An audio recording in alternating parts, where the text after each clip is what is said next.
Let's go, girls. Hello and welcome on into this Monday's edition of Movie News here at MB. We'd just like to thank you once again for joining us here on our YouTube channel and of course our Twitch stream. I'm going to move over slightly a little bit. I'm kind of over I was trying to do like a statue there. But holding the same I'm pose. one of your co-hosts, Stephen John McLaughlin. Our other co-host, also in green tonight, is Again. John C. Walsh. We've got a few things we're going to talk about, John, obviously, because we're not doing any reactions tonight. We're taking a little night off from that, and it gives me a chance to talk about other things other than one lousy topic like we've been doing on the shows that I've appeared in, John. And also gives us a chance to clip them when we want to be lazy. Yeah. So there you go. That's the real reason. But we're going to talk about Avatar 2's opening weekend box office, projected to nearly double the original, John. This is coming in from Screen Rant, but it's kind of all over the place anyway, because this is obviously the big news for the next, I don't know, 4 months, maybe 5 months. Avatar 2, I would say. But James will be hoping. Yeah, I think that's so. For sure. Yeah. But according to a new long-range tracking provided by Box Office Pro, Avatar: The Way of Water is now projected to make more than $135 million in its opening weekend domestically. The original Avatar box office debut included a $77 million opening domestically 13 years ago in December. So these new projections call for Avatar 2's opening weekend box office to nearly double the original. These projections even call for the sequel to make $475 million domestically by the conclusion of its theatrical run. Wow. That would help. Which is lower than earlier expected, about half of what Avatar made domestically. So John, what do you make of that? Something that surprises you or something you were expecting? Stephen, look, you take everything James Cameron box office related with a pinch of salt. These projections can sometimes be on the lower side in terms of opening. Obviously box office cum, long range performance in the theatres could be anywhere. The final figure could be anywhere. It could be 470 odd million. It could be double that. Yeah. You just don't know how a movie's going to perform until it's out there. The legs, the fact that this is a Christmas release. Yeah. I can't recall when Avatar 2009 came out. I think it was summer. Apparently it says, did it not say December? Was it December? Was that also December? I thought it was weird because I assumed 13 years ago in December, yeah. So it was December. So yeah. he knows what he's doing. Yeah. Wily old fox that he is, Jamesy boy. Silver the Christmas, Fox. Yes, Silver Fox. Christmas releases tend to have longevity. They have great legs. Families can go in over the festive period and watch it again and again and again. Obviously, Stephen, that has to be tempered with the reality of us being in a recession here and perhaps worldwide. We know there's some issues in the States as well. Yeah. So people may not have as much disposable income as they once had, maybe a year ago, 2 years ago. That may impact on the box office return. But Steve, what do I make about the opening projections? It doesn't surprise me it's double because it's a totally different era now. Yeah. Realistically, theatre going experience. There's a lot more people, probably a lot more eyeballs worldwide as well, able to get access to this movie than perhaps what was possible 13 years ago. Yeah. The world's opened up, even in that period, a great deal.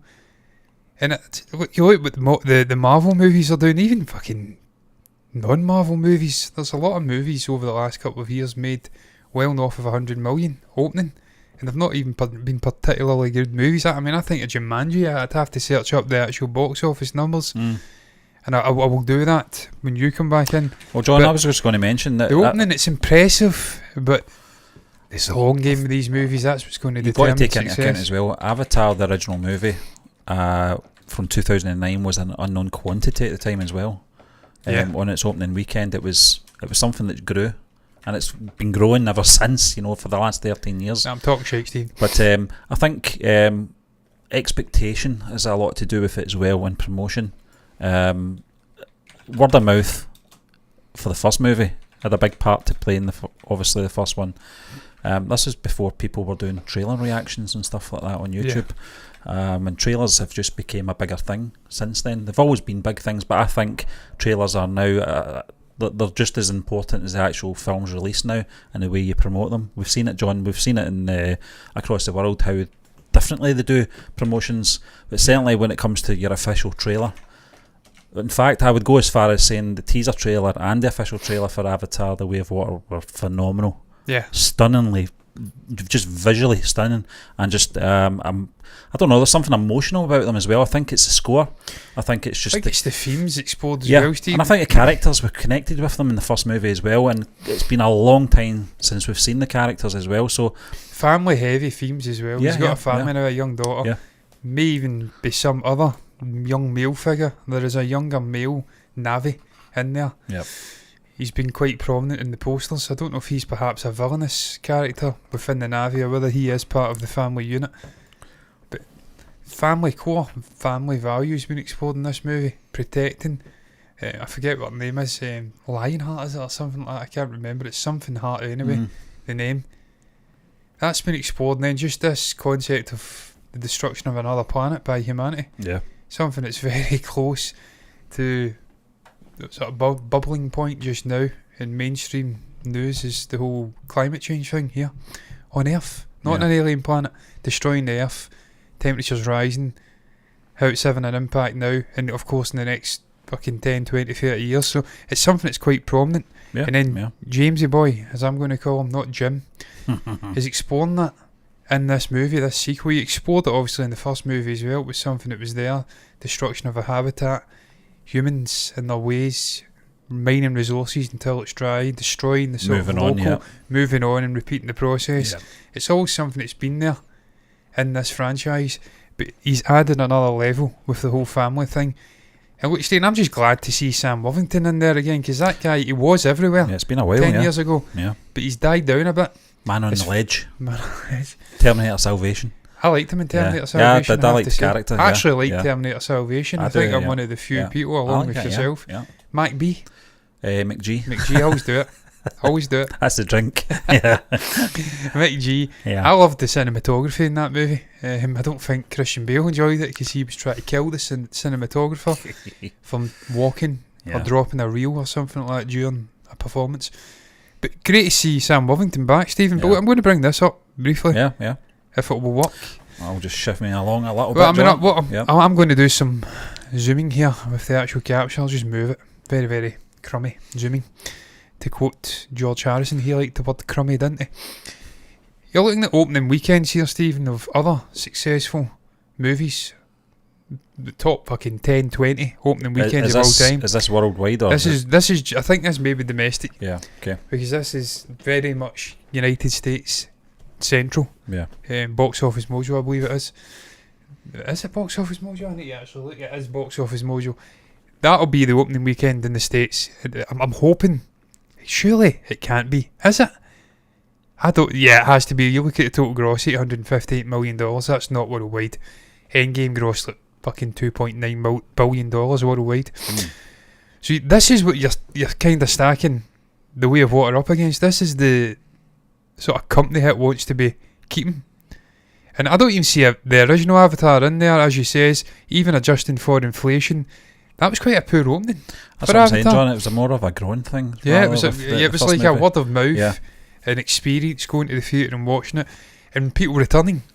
This is what I'm talking about. The release date in Christmas, and the word of mouth, the longevity, people getting back for repeat viewings again and again. I mean, that's where this movie will build its success. Yeah, we talk about the Christmas releases, John, and I'm just looking at the Star Wars films.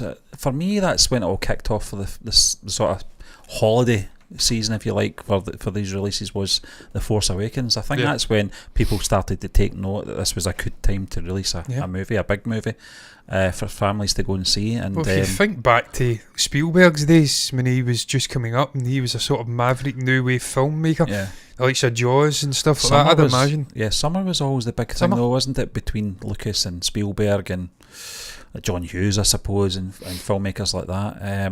And well, John Hughes released Home Alone, which certainly wasn't in the summer, but I mean, it was always around about May, June time.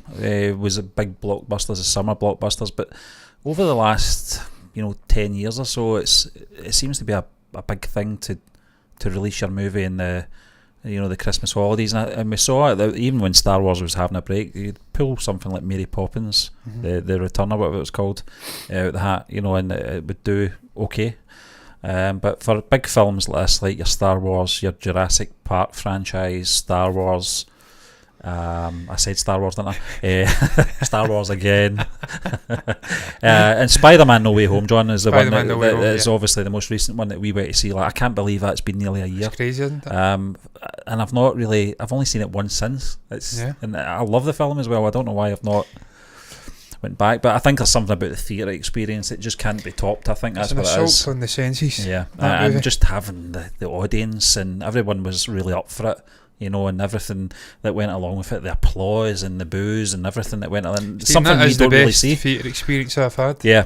Because it's the first time we went to a proper massive sort of release opening night, or close to opening night. I think it was maybe, was it opening night or the night after opening night? I think it was the night after, John, yeah. Night after. So there was still that sort of fervent fandom going and watching it. And not a lot of secrets were revealed either. Not a lot of secrets. People were keeping stum. Yeah. Getting in, which we like. No one releases spoilers in a line where I am. Where they get their fucking head cracked. So yeah, I mean, that's still one of my favourite experiences. And again, Stephen, even The Force Awakens, you think of The Force Awakens, sequel trilogy was a dreadful experience overall, but The Force Awakens wasn't a bad Star Wars movie. It wasn't a great Star Wars movie. Even at the time, we were saying it's a good foundation to build on. But one thing we did enjoy was the Christmas release. So this is something that Avatar: The Way of Water, it's the way of water, not the way of the water. No second prefix. It's something that has in its favour. Releasing Christmas period, festivities are going to be going off. People are going to want to go on and watch this movie, and obviously that's good for James Cameron. But Stephen, you look through the opening performances of these sort of top. We'll go through the top 10, maybe down till we get to Avatar. Incidentally, Endgame's just on another fucking planet. $357 million opening weekend. But that was a culmination of 12 years of storytelling. It was, and it was fever pitch in terms of anticipation, building from Infinity War. Never had I seen a sort of superhero movie do that, where the villain wins. It was one of those one in a generation films. That's what I think it was being billed at the time. And you're absolutely right. And it's turned out to be the case. It's 12 years of work, and then something like Endgame would not have done well without the previous sort of films. You needed that sort of narrative leading up to those events for that to perform like that, because it's a lot of investment for the audience to dedicate 12 years of their lives. I can't remember how many films it was at that point. Something like 21 or something. Which is phenomenal when you think about it in a 12-year period. But Avatar's not got that. Or sorry, The Way of Water hasn't got that just yet. They've only got a previous film which was successfully good. Eventually. But that's multiple re-releases later. Yeah, well, that's it, John. And there's nothing wrong with that. And obviously the 3D previous for that gimmick as well at the time, which. Yeah. You'll not have to rely on this time. Well, you see, Stephen, I was talking about that in one of my live shows. It may have been last week, where he was angry at the studio's handling of 3D post Avatar. They made it gimmicky. But they took the creative rights away from the director. They made it a tacked on sort of addition to the movie. It wasn't something that was fully immersed in 3D, and the director was guiding the process. It wasn't like when Lucas brought out the sequel, the prequel trilogy deliberately as a 3D release. 3D experience. But even that, Stephen, that was added on because the original movie wasn't shot in 3D proper. So he wasn't happy, James Cameron, about the sort of cheap handling of 3D post Avatar, and he wants to show the world a 3D movie done right with this sequel. So that's something that's going to have going for it as well. The master himself back, showing the world how to handle 3D. And if it pops off and word of mouth there and people are liking what they're seeing, we could have a similar avalanche effect. Yeah. But I mean, what did we say the opening weekend was? Sorry, I'm destroying your arm there, Stephen. We are sitting in the same room, incidentally. We just split the cameras so we can see better quality. Or you can see us bigger. It's one camera, not cameras. It was what was the rumoured? It was 135 million opening weekend. More than double, 135 million. So if we bring that up and you compare it, Steve, it's a long way off, even from. Let's go right down. But you're not even fucking breaking into the top 30. Yeah. Top 30. That's how I was wondering movies. If that was worldwide. Twilight. If that was worldwide figures. I don't think it is, Stephen. I think this is the United States. For opening, it's very low. Yeah, I mean, even now you've got me doubting, but it has to be because you look at the total grossing, and Endgame didn't gross 800 million. Let's just scroll up a little bit there. Just I'm just looking at the filter there just in case. No, Weekend Records. Yeah, I mean, as you said, obviously, Endgame's the sort of one we all remember for $2 billion or whatever it was. Yeah. For total gross. Infinity War had 250 odd. I mean, these are fairly recent releases, but some of them aren't. Doctor Strange, Multiverse of Madness. The Lion King had 190, so it's not phenomenal. And of course, we've not got the Russian market either. They're kicked out. Yeah. They've been made pariahs for obvious reasons. I don't think Ukrainians are going to be jumping along to a theatre to watch Avatar in the midst of a war. No. China will find a way to block it, because they always do. And that's the second biggest movie market. Yep. So it's got some work to do. Yep. This movie, it has got some work to do, but if anybody can get it right, Stephen, I'm absolutely certain James Cameron will be the man to do it, because he is like a sort of fucking one-man box office machine. He's got multiple movies in the sort. I don't even know how many movies he's got, come to think of it. And when we say he's got multiple, but realistically he's got Titanic and Avatar, and then probably Terminator and Terminator 2. The Abyss. The Abyss. He has Aliens. got a few. Yeah, but John, he's an event director as well. Yes. He doesn't just rattle out any old shite. He's very much like the Tarantinos and the Chris Nolans.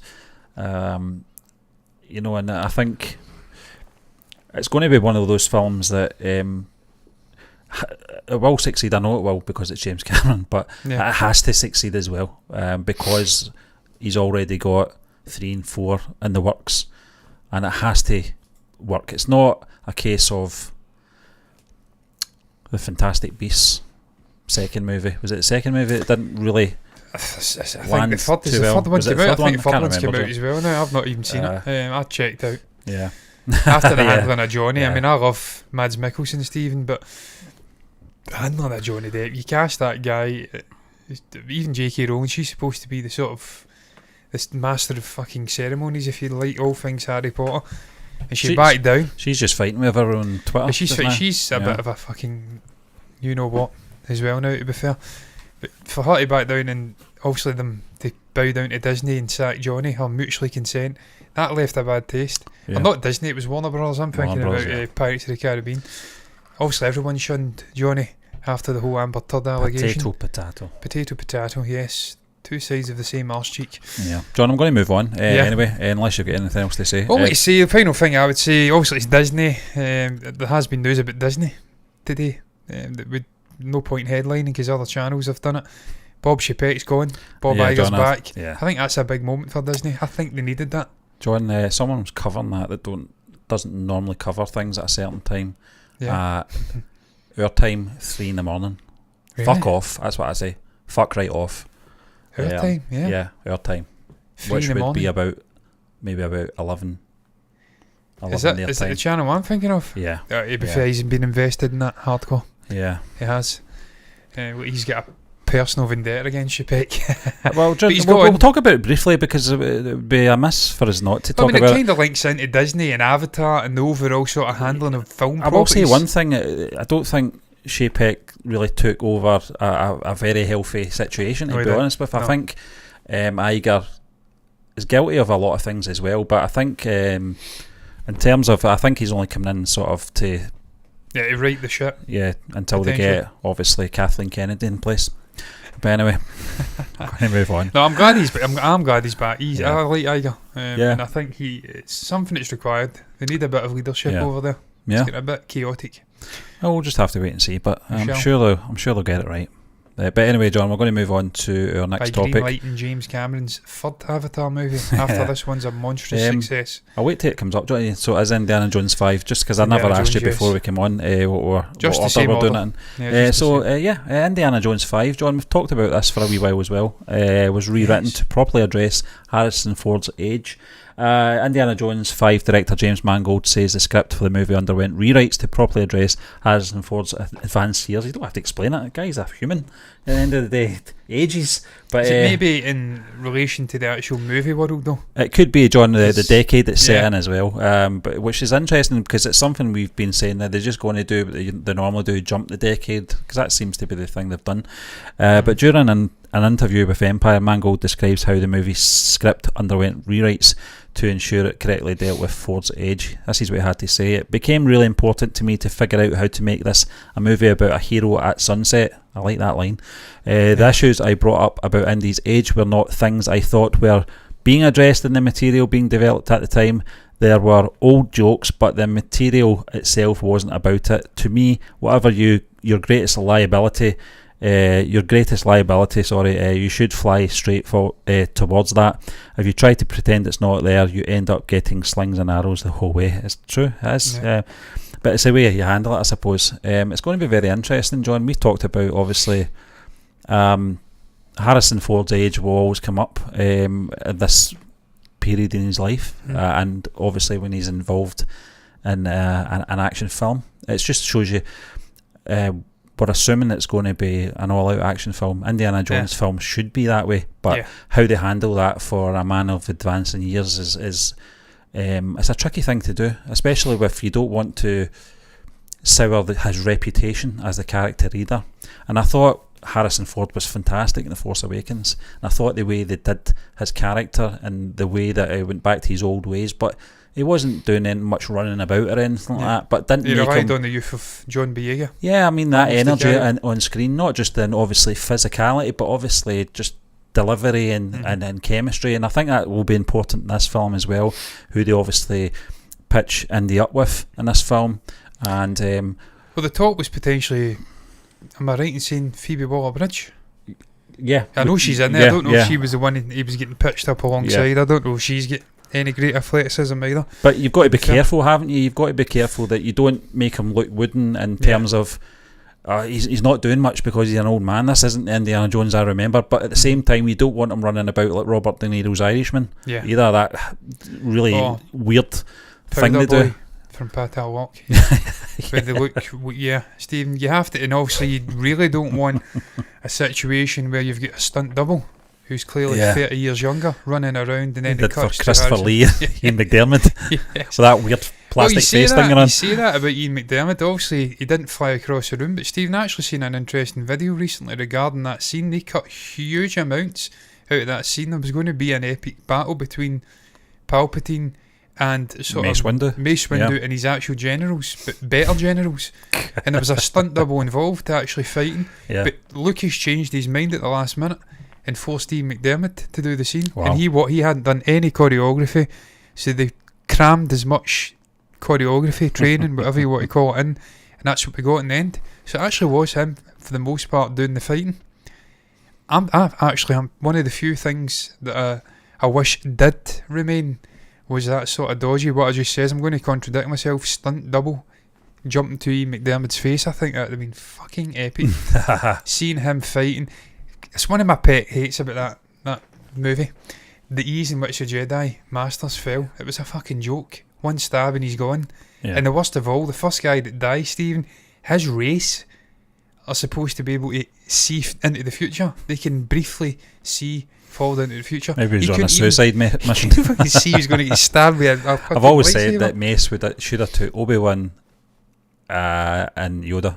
That would have been enough. It would have been enough to deal with him. But Obi-Wan was off planet. I certainly wouldn't have took Anakin. He was a loose cannon. No, he was a loose cannon. Well, Stephen, he was supposed to be there as well in the original scene. Totally different. But where was I going with that? Stunt doubles. We don't want to see a stunt double then it cut into like a 79-year-old Harrison Ford. That would be terrible. But Stephen, in terms of reshooting to address his age, we don't want the jokes a minute about his age. We know how old he is, as you says. We know he's a mature actor now, but he's not decrepit. He's not like Quasimodo, hunched over. Fucking, what's that back condition where your spine's all debilitated? Almost like, blanked on his name. How? Clint Eastwood, who was 6'4" in his prime, and now his back's shrunk and he's like 6 foot. He's lost a huge amount of height. Crazy. He's obviously much less in terms of physical prowess. Harrison Ford's still flying planes. He's still a very fit man. He's fitter than me. I mean, I didn't mean obviously anything against Harrison Ford when I said that. You know that he's an aging man. He is an aging man. That's a fact. Stephen, but I'm more addressing Mangold. And what he's saying about jokes a minute about his age. You don't want it to be a fucking joke fest, almost like a roasting of Harrison Ford. For Love and Thunder. You just want the movie to flow Yeah, he's an older man. Explain it. Maybe have the odd pop, but then move the fuck on and just let him do his thing, because this is his final turn. Yep. As hard as Indiana Jones, and we've seen he was emotional. Yeah. I think it was at Comic John, Con. out of both characters, Indiana Jones and I'm staying the same as you, John, and Han Solo, Junior. I just think that he's more attached to this character. I think there's more flexibility. He's got more freedom to do what he likes doing with this character as well, rather than the sort of constraints of Han Solo and what you can do with him. There's more. The world as well, Stephen. Yeah. Star Wars, just I don't think Harrison was ever comfortable with space dogs with no fucking pants on, and just this sort of space opera. I don't think he was ever comfortable in that setting. Going on about the shitty dialogue, you can type this shit but you can't see it. I think he was more at home with Spielberg and also Lucas as a sort of overseeing producer in a real world setting. Historical setting, fighting Nazis, going to these sort of fucking Aztec temples. This is where the guy felt more at home, because it was like a proper character that you could connect with. It wasn't some alien world. I think he just preferred that. I think as well there's obviously a stigma with sci-fi, although I don't regard Star Wars as sci-fi, but a lot of people did when it first came out as well, and I would probably say Harrison Ford, that's his name, probably felt that way about sci-fi at that stage as well. Very crummy, terrible sets, effects. The dialogue speaks for itself, I suppose. It's right up there with the best. Fear is their greatest defence. Apply a sillist or something like that. At the rate they're gaining. Yeah, that's all bad dialogue. I'm not such a bad pilot. I mean, that's all Mark Hamill stuff as well, and Mark never had an issue with it, but I think he knew his limitations. But Mark's I think, like the female character from Andor, Imperial. He really went deep on those lines. He wanted to prove he had a great fucking memory, and he could recount those lines. Even the old guy that played the Frey or whatever from Game of Thrones, sort of Imperial ISB, is that what you call it? Yep. I always want to say IBS, Bowel syndrome. Full of shit, He is full of shit, but fuck me, he can speak. That is some long fucking lines that man was gave. Yeah. And he's got great memory. But Steve, man, I'm glad they're addressing his age. The way they handle Harrison Ford in this movie will ultimately make or break the movie. It is Indiana Jones. He is Indiana Jones. And we've seen it with Shia LaBeouf when they try to bring in a younger generation and kind of pass the baton over. There was friction, there was resistance to it from the fan base. There's resistance to more Indiana Jones movies in general, because I hate it when they expand the trilogy out, and I think that's as close as you're going to get to a perfect action trilogy in Indiana Jones. I fucking love those movies. Raiders of the Lost Ark, Temple of Doom and The Last Crusade. You get back and watch them, Stephen. The one with Connery was the last one I watched. I liked it, I could not believe how quick it was. Frenetic, unrelenting action. Doesn't linger too long. Set in a period that very much interests us as well, John, World War II. And it's I think fucking perfect. It's going to be interesting to see. We were in the 50s, I think, by Indiana Jones 4. So we're going to be in the early 60s at this point. I don't know. That was the rumours. The rumours were it was the space sort of race, the moon race with the Soviets. Operation Paperclip, that's I think it was. The Nazis come over, top scientists recruited by the States to beat the Russians or the Soviets to the moon. That happened. Prominent Nazi guy who was quite cool with Jews getting hung outside these fucking buildings and stuff. He was hired as a top scientist at NASA, and he overseen the space race. So there's historical basis. This is the history they don't want to talk about. It's the history they don't want to talk about. The Russians did it as well. People who were literally experimenting on fucking human beings, grenade explosions and stuff like that. They recruited these people in and sort of brought them into society. They were redeemed. They weren't fucking redeemed by me. Monsters should have been shot, fucking hanged with the piano wire like the rest of the Nazis in Nuremberg. But they didn't. They brought them on board, and that's supposed to be the setting, Stephen. I love that setting personally.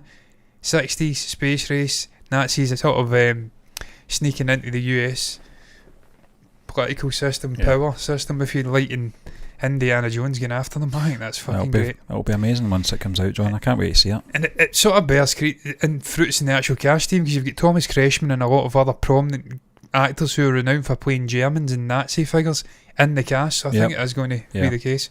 But I think it was the same in what one was it? It might have been The Last Crusade. Michael Sheard who obviously played. I always forget his character's name in The Empire Strikes Back. Admiral Akbar? No, he was in the part of the Empire. He was Admiral. He get done in by Vader anyway. He was one of the ones that get done in. Admiral. It was also it was Herr Grimwald, Herr Grimler. I can't remember, and Ovidius in Pet as well. Oh, I can't remember. And he was obviously, I think he was in Grange Hill as well. Grange Hill, Mr. Bronson, the one with the wig, yeah. Michael Sheard, yeah, he could speak fluent German, just like you were mentioning there, John. You always seem to cast. Is Kreshman in this? He is. Yeah, Kreshman there, yep. Oliver Richters. But look at that cast. Mads Mikkelsen. Yep. Toby Jones. Shia LaBeouf's there, yeah. 4 of those guys can speak German. Yeah. Shia LaBeouf, Brad Pitt. Shia LaBeouf's in this? Wow. When the fuck did that get announced? Brad Pitt as well, John. Brad Pitt? Yeah. must be a cameo. Has to be. Anthony and Gruber. I mean, again, I'm just assuming I'm looking for Germans. Are we getting a young Harrison Ford here? With Anthony Gruber, yeah. Fuck yeah. Oh, that could be a flashback, John. Oh, he is great, isn't he? That's brilliant. Oh, yeah. That'd be incredible. Yeah. I always said they should have got him for Han Solo, but I don't know how great an actor he is, to be fair. He's a great impressionist. But Boyd Holbrook in there as well. I've had a love-hate relationship with Boyd. He was the lead for The Predator. Terrible movie. And I just immediately compared him to Arnold Schwarzenegger. And he was antagonist in Logan, which it never convinced me he's an antagonist. He's a big guy as well. Yeah, but... And he should. Yeah, but he doesn't. Nah. Too baby-faced. Yeah, but we're going to move on, John. Yeah, I can't wait to our next topic, and it's all about Ant-Man 3's villain. Why Kang was chosen as Ant-Man 3's villain. Ant-Man and the Wasp Quantumania director Peyton Reed explained why Kang the Conqueror was chosen to square off against Ant-Man in the threequel. Like a word. Threequel. And Major. The sequel. Major's Kang the Conqueror is admittedly a big step up from Ant-Man's previous villains, who pose lower level threat to the MCU. When asked about this, Reed tells Empire magazine there's something interesting about pitting what's widely regarded as one of the weakest heroes in the franchise against its next big villain in Ant-Man and the Wasp Quantumania. And this is what he said. He probably just said exactly the same thing. It was just in that paragraph there. That's interesting to me, to take the tiniest and some people's minds weakest Avenger and put them up against the absolute force of nature. Well, that's what we want to see. Yeah. That's what we want to see. And John, I don't... Because I know you said some people's minds the weakest Avenger. Is he the weakest? One of the weakest Avengers? Is there a weak Avenger? Chance. No, that's why they're the Avengers. You know, they're the best of... They're the traits that are individual to them that make them a part of this team. You think of Ant-Man's contributions to that saga when he came into it very late on, and what he was able to do, you know, and bring people together in Civil War. Came up with, obviously, the theory of how they could go back and change things using, obviously... Man is an engineer. He's not an idiot. Yeah.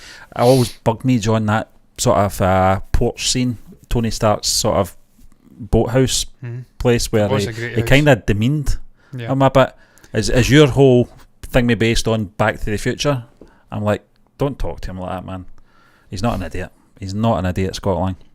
But John, just getting into the topic here, it's a brave decision, but they have to do it now with Ant-Man. Ant-Man has to grow now into what we know he can grow into. Pardon the pun. He's not going to grow, is he? He's Ant-Man, but if he can grow with those pin particles. But John, we'll get into an ultimate the ultimate force of nature, the absolute force of nature, is what Peyton Reed is saying. Kang is a force of nature, and this variation of him that we're going to be getting from what we've seen in the trailer. He looks like a man you don't want to trifle with. Looks like a mischievous fucker in the trailer. He's playing with Scott. He's sort of propositioning him, and he's not really using his brute force in that moment. He's sort of trying to go cerebral and con him. So I like the levels to Kang. I'm sure we'll get to see his brute force. We see this borderline army he has within the quantum realm.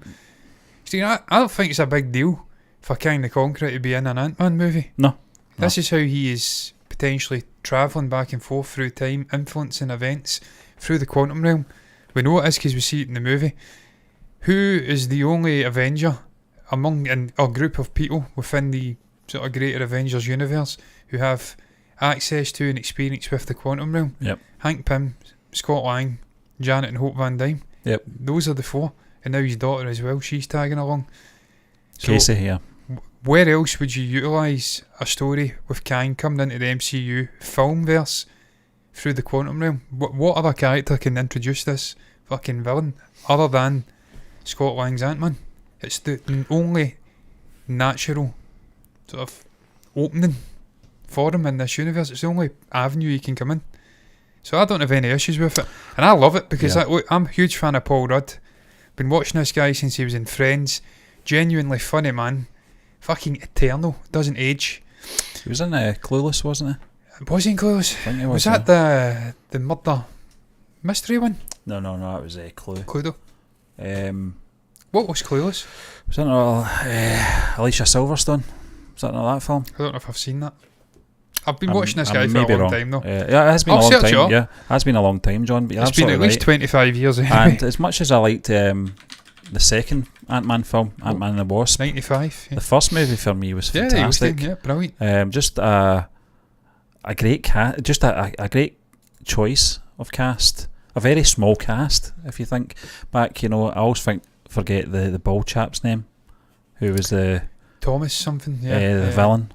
He was in the House of Cards, wasn't he? Yeah, I think his actual character name was Thomas. I always forget his name. It's terrible, but he's a brilliant actor. But it mentions in the article, John, that obviously his character in that Cody Stoll.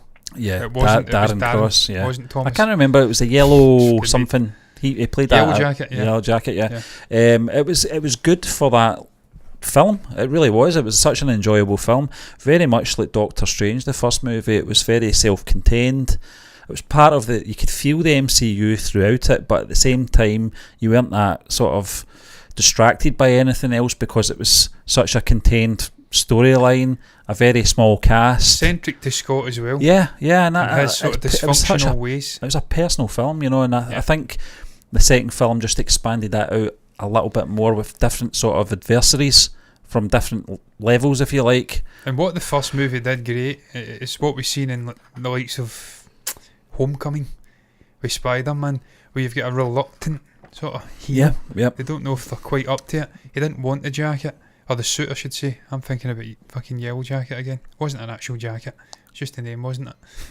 I'm thinking of a little guy I see all the time, day to day. I call him Red Jacket because he's always wearing a red jacket. Who'd have thought it? Dead original. Just he was reluctant, Steve, and he tries to give the suit back, doesn't he, Hank? And he forces him to keep it. So I like that reluctance, and the fact we've got these different kinds of characters within this universe. You've got your likes of your Stephen Strange, who just doesn't fucking view himself as a hero in any way. He's this sort of self-absorbed guy trying to get his fingers back so he can go back to being a brilliant neuro sort of surgeon. We've got these different characters, and Scott's a very different character. But Steve, you're right, man. The different villains we've been building to this slowly but surely.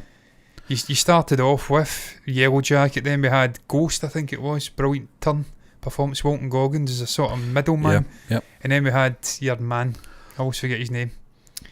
I want to say it's Jimmy Woo, but it isn't Jimmy Woo.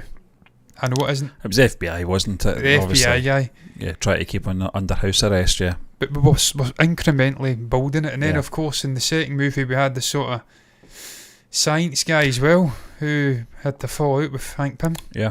He was in there. So we've been building up. The next evolution is this sort of story.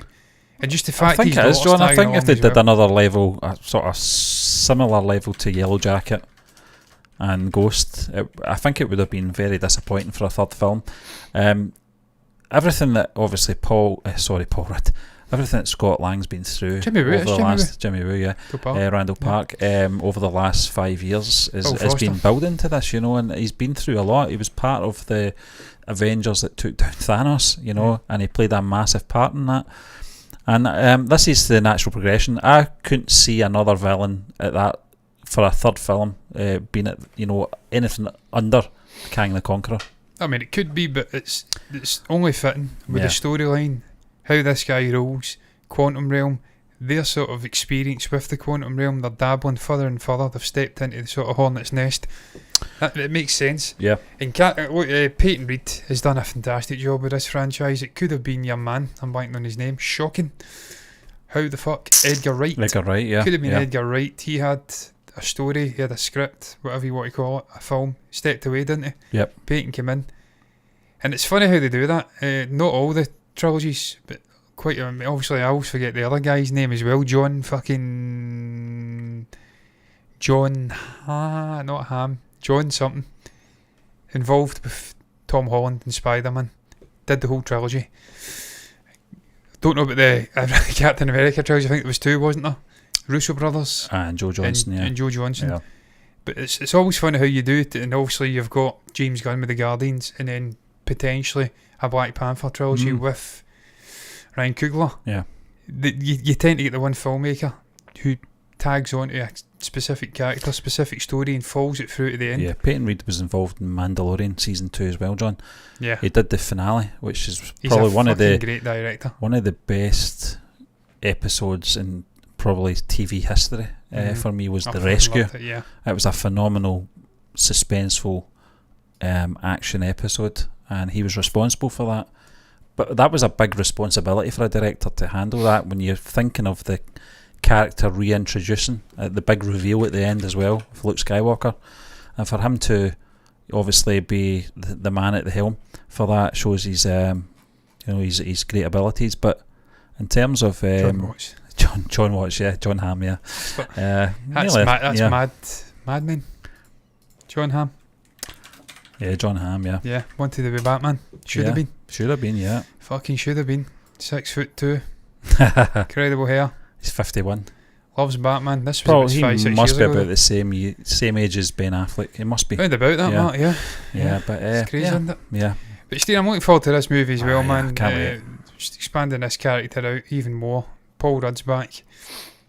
Seeing Kang coming in. Seeing Jonathan Majors starting his sort of stint as the big bad. I would also go to say, John, this is my opinion, and I know a lot of people will probably not agree with it, is that Phase 4 needs Ant-Man at the moment. It needs it badly, because we were talking about Doctor Strange 2 last night and how much Doctor Strange was such a bit part in his own film.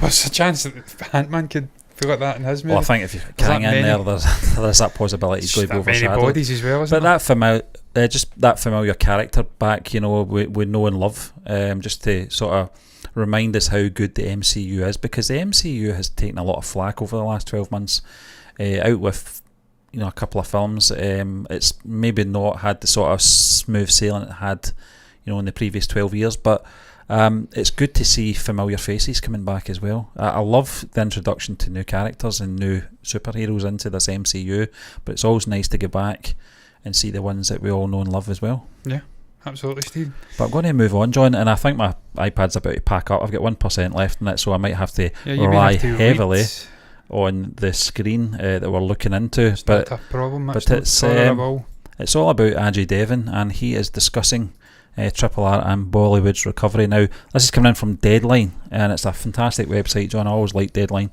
and it's such an in-depth central alignment article, and it's broken into parts. The first part's talking about the movie Drishyam 2, and obviously we had a lot of confusion over that release, but he talks about the southern film industry as well, and how much a lot of the sort of northern studios are taking inspiration. Not inspiration, they're fucking remaking them. Well, I mean, that's and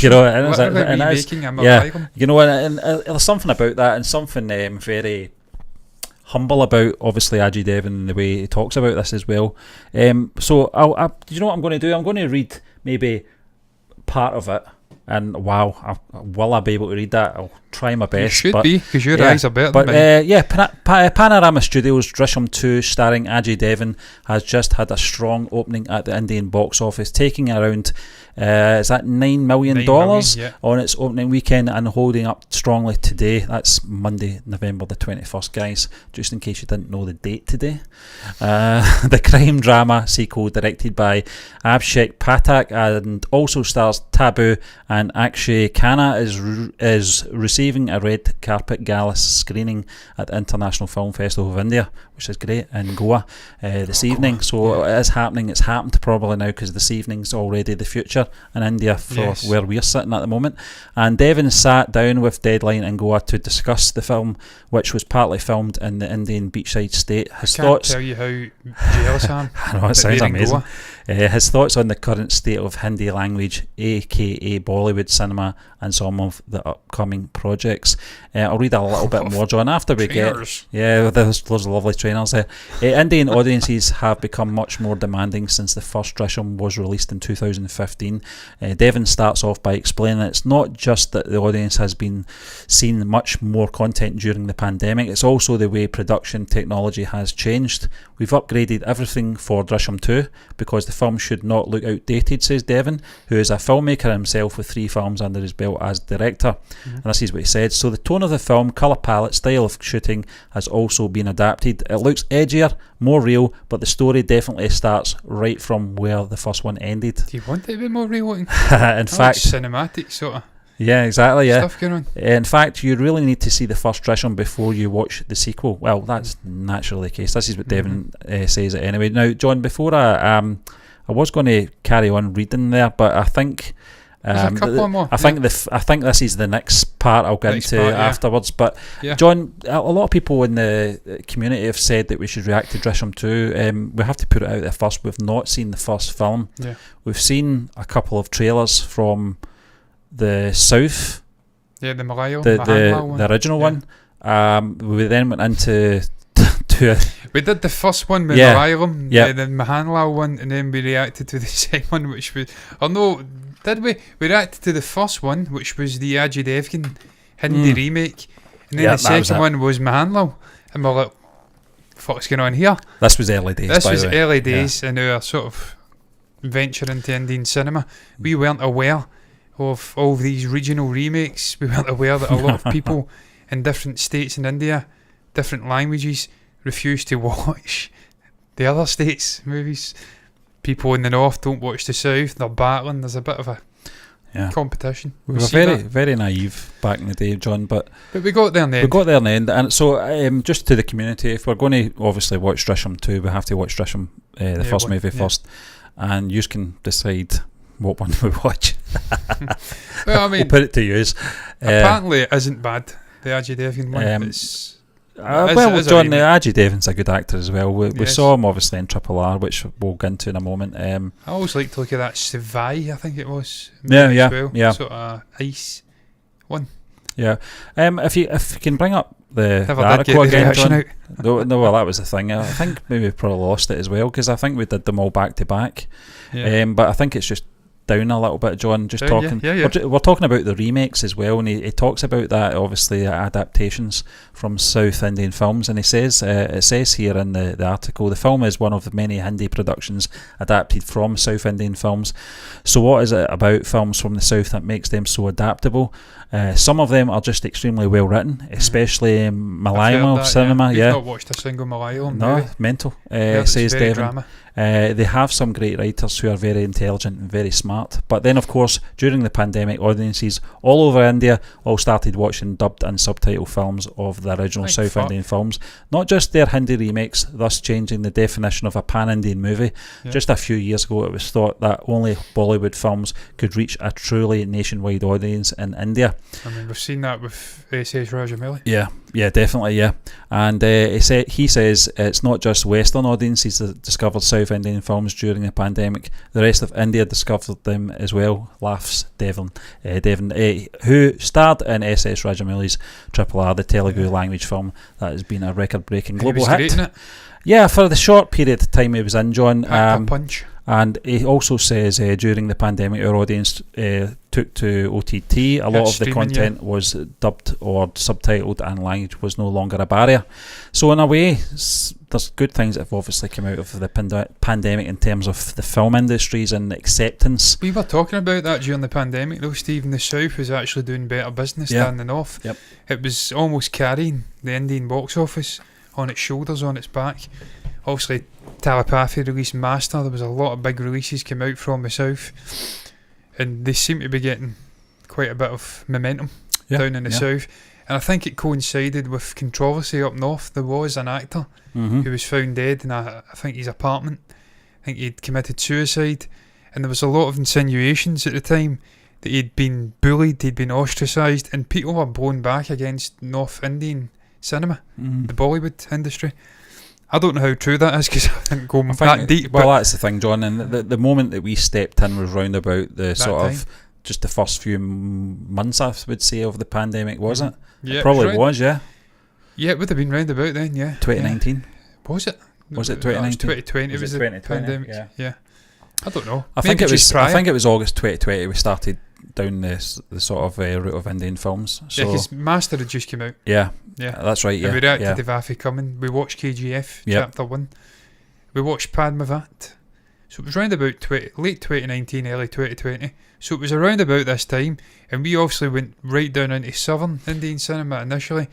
So, and then we've also went and started watching North Indian cinema Yeah. as well. So we're getting to see both sides. What's that? Yeah, yeah. And from what I have seen, to be fair, there is a lot of very talented Southern Indian film people in general. I think Like you've sort got it of as well, John. That Anirudh. a lot of people, and composing. we've seen it, not so much in our community, but you've seen it across social media when the North do an adaptation of a Southern film, and you've seen people maybe in the South taking offence to that, whereas They shouldn't. I would take that as a compliment. Mhm. You know, that they're actually, it's not about stealing. I mean, there's artistic license in there, and I think we see it all over the world anyway. We've just watched, or we've not watched, but we know that obviously Amir Khan has took an adaptation of Forrest Gump, a very famous Western film, and adapted it to Indian cinema. Bong Joon-ho or Boon Jong-ho, I always get his name mixed up. Parasite, there's a remake happening at HBO. Yeah. He's involved. Yeah, Happens all the time. that's it. Yeah, I mean, sometimes it works, sometimes it doesn't. 9 times out of 10, Western films, when they're adapted in some fashion, they tend to not work. I think it's just the nature of society in the I think it's West. because the West has plagiarised the living fucking hell out of every other Yeah, part of the planet's sort of culture, their beliefs, everything. We've took it all, brought it into a sort of melting pot, and we just bastardise it and make movies. I've seen that with the comics, heavily inspired by the likes of Norse. yeah, I don't know what you call it, Norse, or what's the name I'm thinking about? Mythology, sort of ancient Greek mythology, Indian mythology. Don't want to say mythology because I know a lot of people in the community say it's not a myth, it happened. I'm just speaking like Norse mythology. It's kind of similar. So it's talking of gods and stuff like that. yeah. Some people believe in it, other people do not believe in it. I wasn't there. I don't know if it was real or not. I'm just saying we have plagiarised it. It's Ajay Devgn. A lot. He's an actor, John, that we didn't really talk about when we've been covering Triple R. We've mentioned him, Yeah. but obviously Ram Charan and NTR Jr. were the stars of the show. Let's not beat around He the was the bush, third but best by I far. think Ajay Devgn, it just added some sort of gravity to the film as well, especially when you're doing a flashback and you're wanting a familiar face and then an established actor as well that can sort of carry that sequence across, especially when they do a flashback, it's almost a new cast for that sequence, you know, and when you do that, you know, you're in danger of taking the audience out This of the is picture. Bahubali, in which case Prabhas Just is goes ever back- present. yeah, just changes his And moustache. Yeah, Dagabati. that's it. Yeah, but and the Five Bloods, they just used the same actors, didn't the age of them or anything like that. Which But was cool. I think, John, in these kind of sequences, it's very important to get an established actor in, and it was an amazing flashback as well. Just the storytelling and the way he carried it across as well. Very tragic events, but just felt his presence in those moments as well. A fantastic actor, John, and I think we'll all have to check out Drishyam and Drishyam 2 at some point. I do want to check out more of Ajay Devgn because I do like the guy. I like his sort of vibe. I remember reacting solo to a historical sort of musical thing, and it looked fucking epic. This guy was flying across sort of parapets on a horse and stuff. It did look epic. Yeah. Stephen, I want to go and watch just an out-and-out fucking musical similar to Padmavat. It's been too long. Yeah. I love Padmavat. Yeah. I absolutely loved the Binta Deal, I think it was called, song. It was Ranveer Singh and his little... the guy had like a western sounding name. I'm going to bring it up. It was a great story as well, John. Binta Deal, I remember You've that got some song. memory, I'm It's like telling fucking you. 2 years ago and I still remember it. Rajput musician. Jim Saab. Yeah. He sang it. Yeah. He That's was right, yeah. Yeah. You Malik, remember that, yeah. Yeah, I fucking loved that film. I remember we compared him to... Sacha Baron. Yeah, Sacha Baron Yep. Cohen, yeah. He really does look like it. Yeah. It's funny that, isn't it? Because I didn't think he looked like... I thought he was born in like Britain and moved to India. Yeah, that's right, yeah. Yep. He does, he looks like Sacha Baron. But no, he was born in Mumbai. And yeah, not that old either, to be fair. He looks older. He looks like the Prime Minister there. He does look like Prime Minister there. He'd That's do a better it, fucking very job. sharp. Yeah. Do a better job. But Stephen, yeah man, look, it's great to see someone of his standing in the North addressing the adaptations, addressing the sort of changing the tides, if you like, to use a terrible analogy, of Indian cinema. Because for a long, long time, from what my basic knowledge, limited knowledge, you thought of India, you thought of Bollywood. You didn't think of Hollywood, Tollywood, all of the other ones. You just didn't. You thought of Bollywood in the West. I think that's changed over the last couple of years during the pandemic with the access to Rajamouli. We personally have seen the likes of Telepathy, Vijay Sethupathi, Surya, Dhanush, all these great South Indian actors, even the fucking dancers and directors, Prabhudeva, Allu Arjun.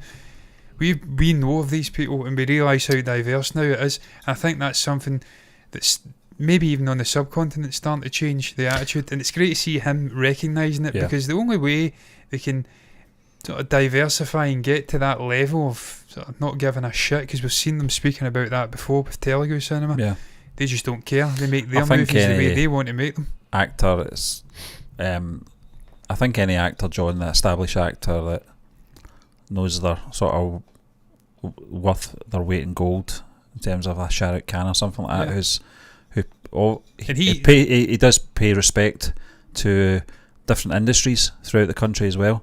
So we've seen that with Vijay. Sethupathi, and I think that's important. I think it does break barriers down. I think we might just be at that. We might just be at the sort of top of the hill now, and we're seeing the sort of horizon now for more pan-Indian productions. And Stephen, look, he's saying it there as well. I mean, in the actual article I'm looking at it, Brahmastra, Bull, breaking the sort of box office drought. He's talking about how he does. Can I bring this up? I think it may work, it may not. He's speaking about how do you break the sort of box office drought that Bollywood, I think, is experiencing. And he's talking about it's great for audiences to get back into the habit of going. You should get to see 2 or 3 films in a row and have a great experience. Yeah, it's true. We've seen this over here. To be fair, I was going to the theatre during the fucking pandemic. I think, clearly I'm a fucking nutbar. But you need to regain trust, not just in terms of post-pandemic going to a theatre. I think that's already happened. I've seen, by the way, some fucking unbelievable theatres in India, man. I actually watched a funny video of a guy filming 2 people who fell asleep watching Brahmastra. The theatre was fucking huge, gigantic. Fell asleep? They fell asleep watching Brahmastra, and the 2 guys were howling, laughing at these 2 fucking people sleeping midway up. Watching Brahmastra, a big epic sort of tale it's supposed to be. It's like your dad falling asleep at Jurassic Park, Park. Yeah, that was my first experience. I didn't fall asleep. I was fucking riveted by Steven Spielberg and what he gave us. But Stephen, you have to regain trust in the industry as well. That they are perhaps looking to do something a little bit more adventurous. As we speak about Drishyam 2, a remake of a West South Indian film. Oh, there's the fucking intro coming up again. And it'll come up when I click that little emote again. That's not what it is. It's not an emote. What is it called? A macro. That's what I was looking for. Yeah, man, look, I'm glad we've got to experience both sides. South, North. We've not seen every industry's movies. Still not watched them Malayalam. But we can see the benefits of both. We've never been ones to get involved in the politics and the sort of back and forth tit for tat. This is better than that. Even with Triple R and KGF, we've seen it in the comments. We've seen it in the web series as well, John. And what people have to understand is that it's not that we're not caring or anything like that, but we're here as observers of a TV series and just reacting to that rather than looking at sort of more the wider the wider picture, because we can't do that. That's not what this channel's about, I'm afraid. Yeah, I'm not going to pass comment or judgment on the whole. No, definitely not. It's not our religious place. stuff. It's not our We've place. got our No. own religious Yeah. things going on in our country, and they're not good. So I daren't. We can't speak about anybody. Our country is fucking backwards. Best little country in the world. No, it's not. That's a fucking lie. It's shit. Scotland is crap. The weather is crap. It's just crap. I want to move. I need to get out of there. I may go to India. I prefer the food there. I prefer the climate. I just need to be told about the spiders, because that could be a stumbling block. Spiders. Not a fan of them. How big are they in India? Put that down below in the comments section. Don't share links. I ain't going to click on it. I don't even look at photographs of spiders. But yeah, look, let's go round it up. What is your thoughts on the show as a whole? What do you make about the headline? Avatar 2 potentially doubling the opening weekend of its predecessor, the top grossing movie of all time, Avatar from 2009. It comes with sort of pros and cons. It's doubling it, but it's still underwhelming, as we sort of divulged and broke down that it's way short of Endgame. It's way short of other.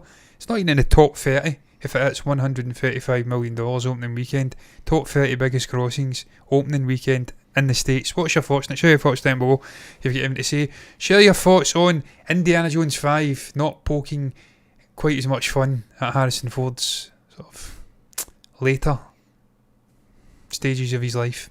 The fact the man's 80.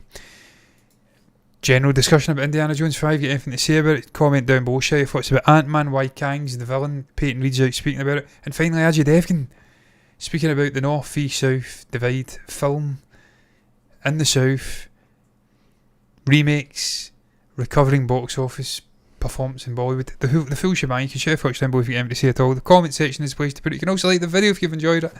Subscribe to the channel. Hit the bell icon to get notifications straight to your eyeballs on YouTube. Do the same thing over on Twitch if you're over there. Follow button, notifications button to see us live over there. Monday through Wednesday, it usually is. Regardless of what you do though, thank you for watching us. All that leaves me to say is, until the next time, me and Stephen are done. Bye bye.